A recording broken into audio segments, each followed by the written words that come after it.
Barnes has been a staple of our college for nearly half a century. He graduated from Amherst College in 1954 as a history major and later attended the University of Oxford as a Rhodes Scholar.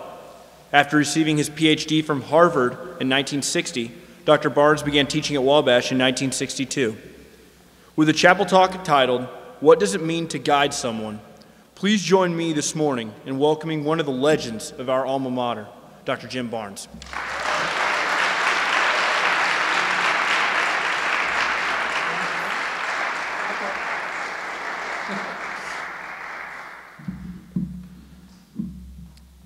If I duck down behind the podium, it's not because I'm hiding, but I want to get my dog settled. So.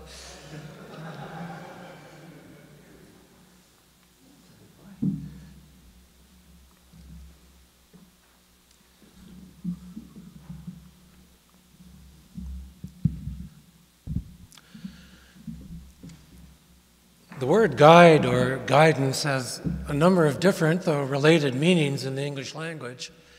Let me suggest a few, since I'm titling this talk, What It Means to Guide Someone. You may have heard of the old expression, to be a guide and trapper.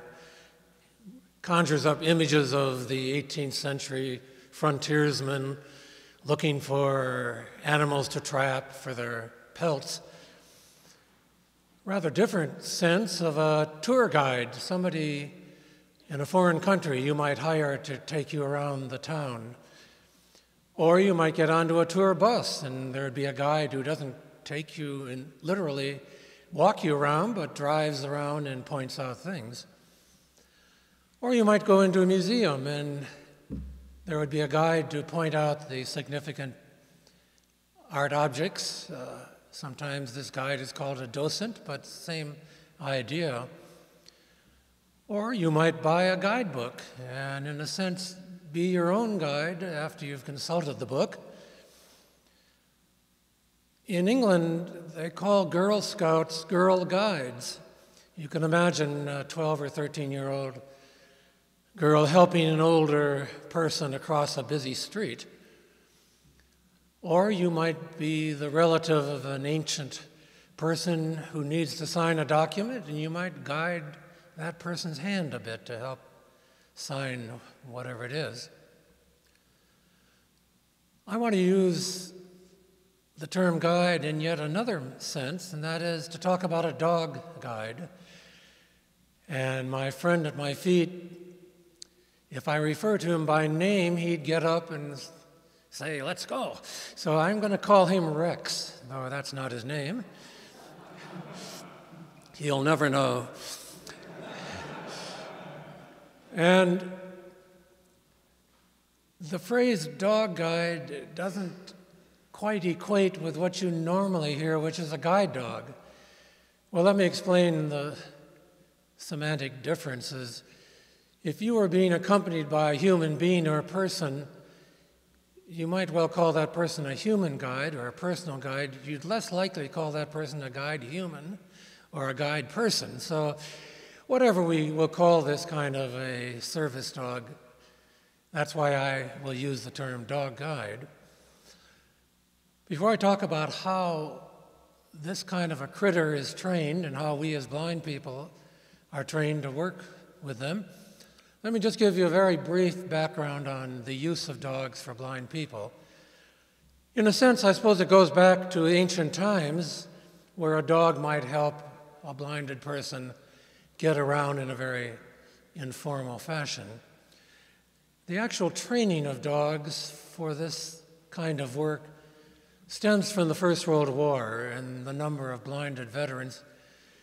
And it began in Germany in the 1920s, and it was proving to be quite successful.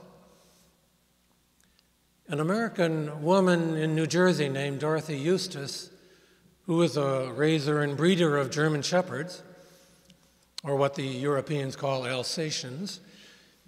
Dorothy Eustace was intrigued by what she read about what was going on in Germany, and she wondered if she couldn't train some of her dogs to do that kind of work. She went to Germany. She hired a person, a trainer, to help with the idea. She wrote articles in popular magazines in America. And in the late 1920s, a man from Tennessee, a young man named Morris Frank, was terribly excited with the possibility of being the first American to be guided by a dog. He kept petitioning her, and finally he was allowed to be trained in New Jersey and went on to be the first and official spokesperson for dog guides, going into all sorts of new situations. And in those days, dogs weren't allowed on public transport or in restaurants or whatever. And Morris Frank had to be the first one to really pioneer the use of a dog guide in all sorts of situations until today. It is the law to allow dogs in public places. Well, now, how do we go about training dogs like that? Mrs. Eustace set up the first of the dog training schools, called the Seeing Eye, in 1929 in Morristown, New Jersey. The term seeing eye comes from a biblical passage, and now there are at least a half a dozen very reputable dog schools independent of each other throughout the country, but the Seeing Eye is the oldest one. About 30 years after it was founded, I went to the Seeing Eye and got my first of now 6 dogs. So, not surprisingly, one has to go back to puppies to figure out how you're going to change that puppy into a dog guide. Initially, back in the 1930s, Mrs. Eustace bred some of her German Shepherds for this work and had them trained. Sometimes they'd have to purchase some dogs because they didn't have quite enough who were eligible. Sometimes people would donate dogs. Over the years, though, the dog training schools have gone much more into breeding their own dogs, partly as a kind of quality control that they could hope to build in, to breed into the particular animals the kinds of traits they wanted. Show dogs might have slightly different traits. For example, a show dog German Shepherd might want to have a very narrow, sleek head, whereas for guide work, we might argue that the bigger the head, the more brain room there is, so you never know. You wanted a dog who was temperamentally suited to the work, so you didn't want a dog that was too high-strung. You'd try to pick parental canine that might have the qualities you want in terms of size and stamina and a nice personality. So nowadays, a place like the Seeing Eye breeds virtually all of its dogs in a very high-tech, advanced, new breeding facility. It's very much a scientific project. For example, you try to make sure that the puppies are x-rayed for a condition called hip dysplasia, which could cause the dog problems walking later on in life.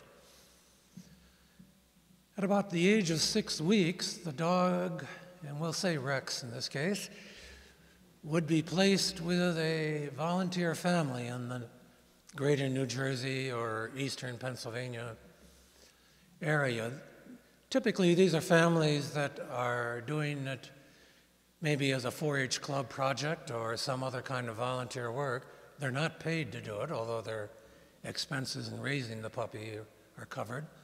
Well, why then take the puppy at such a young age and put it with a family? Maybe it's self-evident. We want dogs that are used to being around people. You could raise the puppy in a kennel for the first year and then undertake its training. But it became pretty apparent early on that you wanted a puppy to be in with people, to get used to the hubbub of a household. Doorbells ringing, telephones ringing, doors slamming, televisions on. Of course, they didn't have televisions back then, but anyway. And Gradually, the dog gets used to that sort of thing. Then you start taking the puppy with you on a leash to go into town, to bring the puppy into a store, to get it used to being in a grocery store and not helping itself to what's on the counter. Merchants initially might take a dim view of having a puppy in the store when it's not dogs aren't allowed otherwise, but pretty quickly they realized that this was a special dog that was being trained in its early stages, and they welcomed the puppies. Such puppies might be brought to the beach, might go for a hike in the woods where all the tempting squirrels and other animals were around. All this trying to get the puppy not to overreact. Take the puppy on a bus, take it on a train for a short ride. Lots of travel in a car, so the puppy gets very used to that. A few simple commands are taught, such as down and sit and rest and heel. That's about it. And the puppy then, after it's a year old, maybe between 12 and 14 months, will go back to, in this case, the seeing eye. Rex would have been brought back to the seeing eye to start his formal guide training. An instructor might take a string of about half a dozen dogs and train them for the next 4 months. Used to be 3 months, but they decided that extra month would help out with the maturing process. One of the hardest things to get a dog to do is to pull slightly forward. Now, I don't mean lunge forward, but just walking in advance of you somewhat. If you've noticed me, my dog, when he's guiding, is slightly ahead of me. That's so that I get a sense of his direction. Now, this is all contrary to the dog having been taught to heel. The dog might still be asked to heel sometime, but from time to time, but the important thing is get that dog to pull out. That's one of the hardest things, but one of the most important. Quite early on, too, the dog is taught to differentiate between left and right. I even know some youngsters who haven't quite mastered that, but the canines have to know it. And they have to respond to the command forward. That will indicate that's the direction you want to go. Or if you were at a curb and you wanted to walk down at right angles, you wouldn't tell the dog forward, then you'd tell the dog left. Oddly enough, there's no command for a stop. There's nothing like, whoa, on a horse. You can stop the dog in two ways. You can just pull back firmly on the harness and the dog knows that you don't want to keep walking. Or you can let go of the harness and the dog is very attuned to knowing that when you no longer are holding on the harness handle, then the dog is to stop. So oddly enough, there are only about a half a dozen commands, and yet the dog can be trained to do any number of things. You might wonder, well, what's the advantage or disadvantage of having a dog as compared with getting around with a cane? For many, many years, cane travel was the preferred way for most blind people, and some of them could get very proficient at it, walk at a normal pace and not be rattled by various things they encounter on the way. And of course, when you get home, you just hang the cane up. You don't have to feed the cane. You don't have to take the cane out. Very convenient. But dogs do have some distinct advantages. For one thing, you tend to walk faster with a dog than you probably would with a cane. And that's because that's the normal dog pace, but also because you're able to keep up with the dog and have confidence in the dog. You're not worried about obstacles in the way because the dog is going to take you around those obstacles. When you use a cane, the way to proceed is to find out if there's anything in your way by swinging the cane back and forth as you walk. And if you encounter something like a child's tricycle or a wagon or even a car that's been parked in front of the walkway, the cane will pick that up, and then you try to figure out which is the best way to get around that obstacle.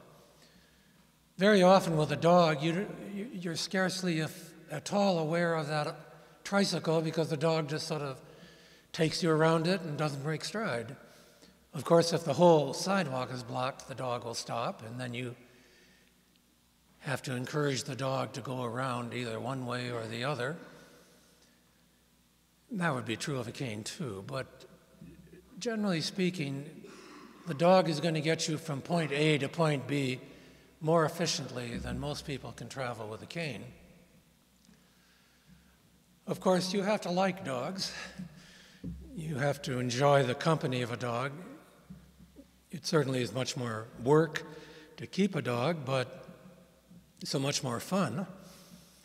And there are situations where you really do depend on the dog a great deal. For example, when I walk from my home south of town a few blocks onto the campus, I'm walking down Grant, and I go past College Hall, and then I go past the Center for Religion up on the hill, and then I want to take that path just immediately beyond the driveway, off to the left.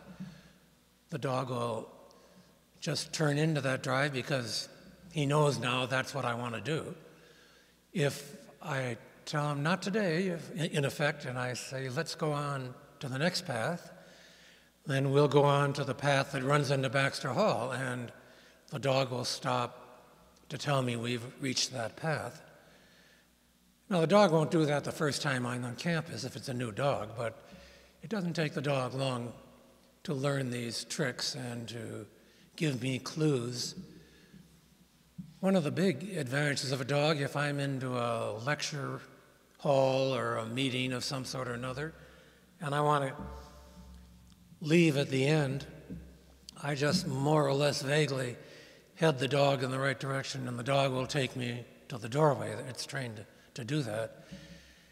And if it's a closed door, it'll point its nose at the door handle, so I'll know where to reach for the handle.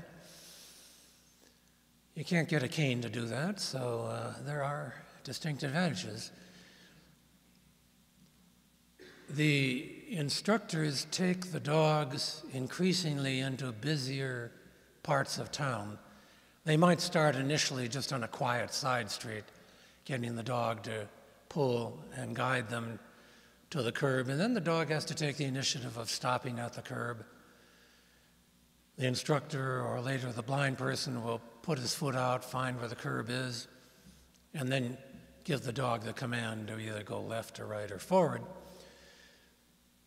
And the same when you cross a street and you come to an up curb, the dog will stop and you find it with your foot, and then you give the dog a command. Now, why reaching out to find where the curb is? Well, occasionally the dog will be a little far away from the curb, and you could get tripped up by tying the dog to a forward and then falling down the curb, thinking you're at the curb. You want to make sure that curb doesn't move, as we like to say, that you've got it nailed down before you proceed. The instructor will take the newly training dog into a busier situation where maybe there are a lot of pedestrians on the sidewalk, and the dog has to, in effect, weave in and out. Of course, one of the things the dog has to learn quite early on with the instructor is to give enough room for both person and dog to clear. So it's one thing for the dog to get around somebody in front of him, but he has to allow room for me too. And every once in a while, the dog will cut it a little thin, and you might brush against someone, and you remind the dog that he shouldn't do that. So there are ways of reminding the dog by just saying no or let's say it was a lamppost that the dog got you a little too close to, you'd stop and thump the lamppost with your hand and remind the dog that that needs to be cleared. Same thing with anything that the dog doesn't quite do the right way on occasion, you just ask it to do it again, maybe, and remind it. But dogs are awfully good, and it rarely happens that I have to correct Rex. And when it comes to correcting, we never hit the dog, punish the dog. We encourage the dog to do the right thing, and then we tell the dog what a good dog it is. And that becomes basic to the whole training process. Guide dogs don't get rewarded for performing tasks by being given food. Now, that's a perfectly respectable way to train a dog. It does what you want, and you give it a dog biscuit or something like that. But it's always been the philosophy of the Seeing Eye and other schools that when it comes to feeding the dog, you feed the dog because you feed the dog. It's hungry, it wants food. It's not because it's done something for you, and therefore food is a reward. The dog deserves the food regardless. But you can also try to train a dog by frightening it. When it doesn't carry out a command properly, you can hit it with something, rolled up newspaper or whatever. Again, that's completely taboo with dog guides.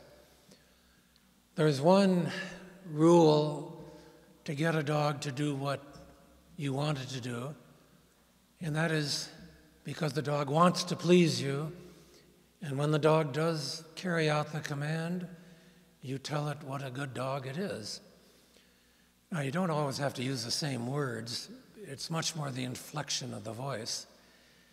You could imagine a dog carrying out a command and you say, "That's a good dog." The dog would get pretty fed up with that. But if you said, "Attaboy," whatever words you use are incidental. It's really the tone of the voice telling the dog what a nice job it did just then to carry out that command.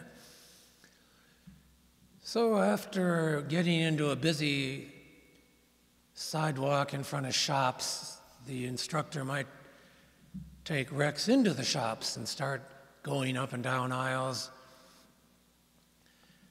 And that's a good opportunity, depending upon the shop, to take an elevator up and down, get the dog used to that.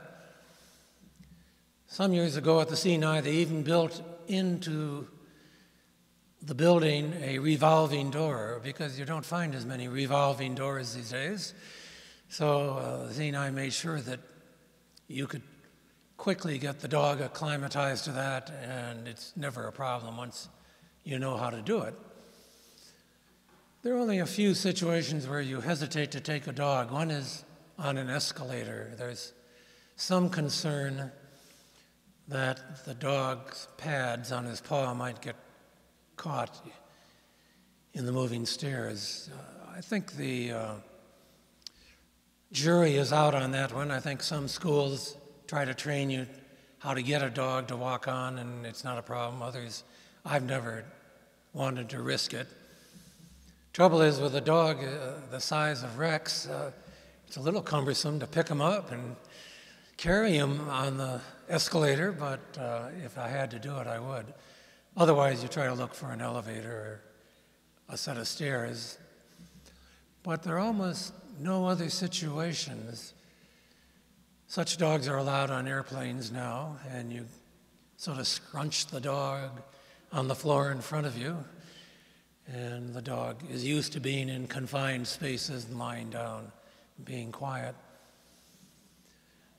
One of the most important things that I did with my dog, once I got to the Seeing Eye and started to work with Rex for about 3 weeks, was to get Rex used to lying down quietly while I did something else. There's nothing like having a dog that's up and down and nervous and distracting and everything else. You want a dog that's just going to settle down, and until you're ready to go somewhere, that dog is going to be quiet, as Rex is now. And so when it came to my teaching, I always put Rex at my feet, under the desk if I was behind a desk or a table, or at my feet if I was at a podium, such as now.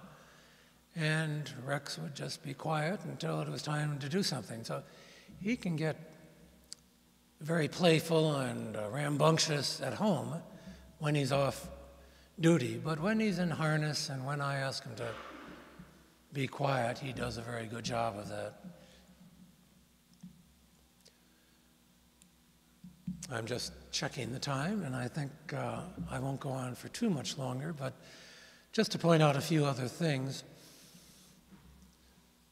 The dog guides can be hassled by other dogs, and I'm glad to say that at Wabash there aren't many loose dogs anymore. When I first came here in the early 1960s, it seemed like everybody and his brother and fraternity had dogs. They're all running loose and could be a thorough nuisance, distraction, even though my dog is well behaved and will try to ignore it, but if some other dog is dancing circles around it, it can be a distraction.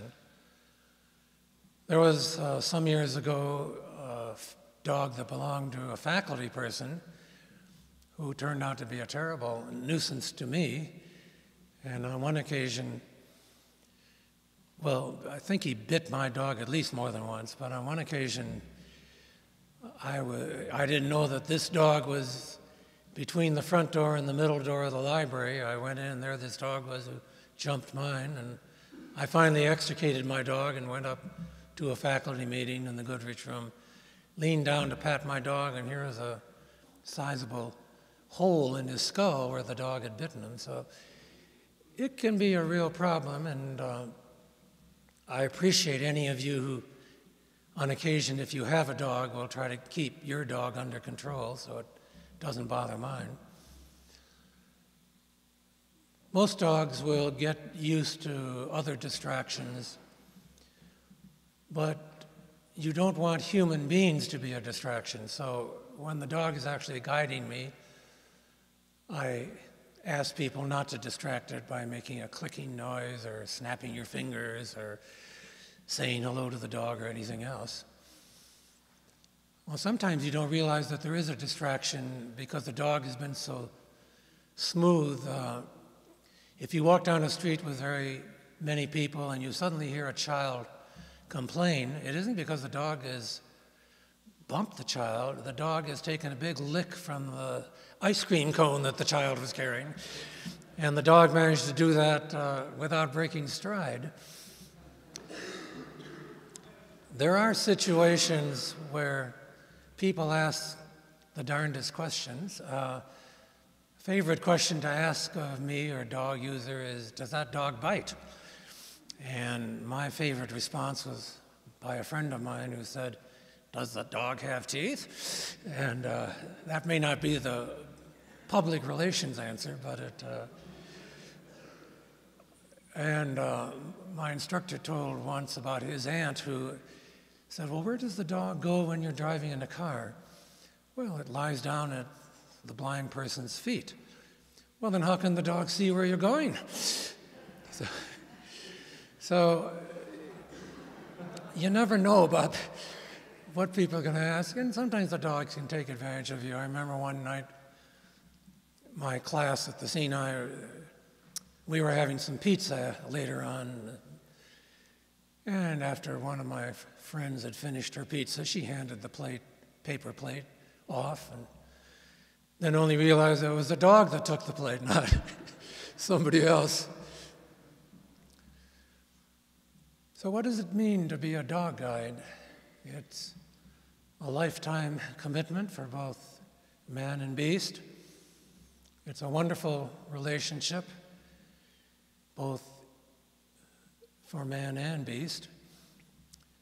The worst of it is something that I have to contemplate in the next coming months or year or two, and that is when you have to retire the dog.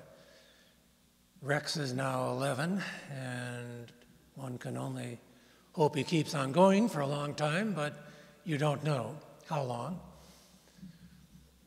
The good thing about what is otherwise a sad retirement is the knowledge that you can go back to the dog school, and provided that the blind person is healthy enough to work with the dog, you can go back and get another dog, a new one, which will have to be adjusted to, and both the dog has to get used to you and you have to get used to the dog, and it takes a while to work at peak efficiency, but it is always a great blessing to have that contemplation, as I will in the next coming months.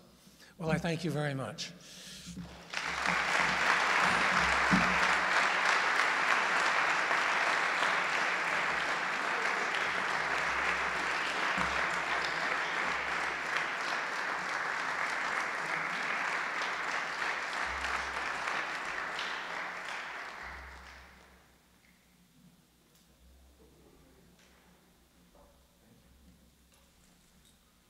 Some announcements.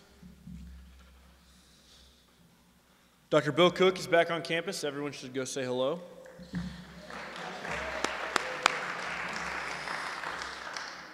A message to the seniors. All seniors need to report to Baxter this coming Monday, the 21st, between 7:45 and 8 p.m. for our finishing survey. The results help our college, so try to be there. APO's March Madness pool is still open and will remain open until the start of the first game, approximately 15 minutes. If you still wish to join, please submit your bracket to either Chris Devanany or Victor Wagner. Also, from APO, Wabash will be hosting a mini Relay for Life on Saturday, April 16th. Houses are encouraged to enter as a team. Team registration is due next Wednesday, March 23rd. For more information, talk to the House Philanthropy Chair or the gentleman I just mentioned. On March 26th, it's a week from Saturday, MXI will be hosting its 40th anniversary kickoff celebration. This weekend is Honor Scholar. Hope everybody has a good weekend for that. There will be no TGIF. Friday, tennis is at Elmhurst. Saturday, outdoor track has the Huntsman Relays. Tennis is at Lake Forest, and baseball is home both Saturday and Sunday against Wilmington to open our new stadium. Real quick congratulations to our track team for winning the conference track meet.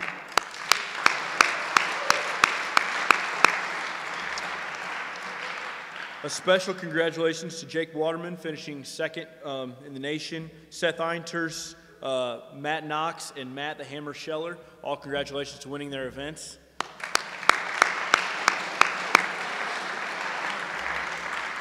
And last but not least, happy St. Patrick's Day. Please stand and sing Old Wabash. No.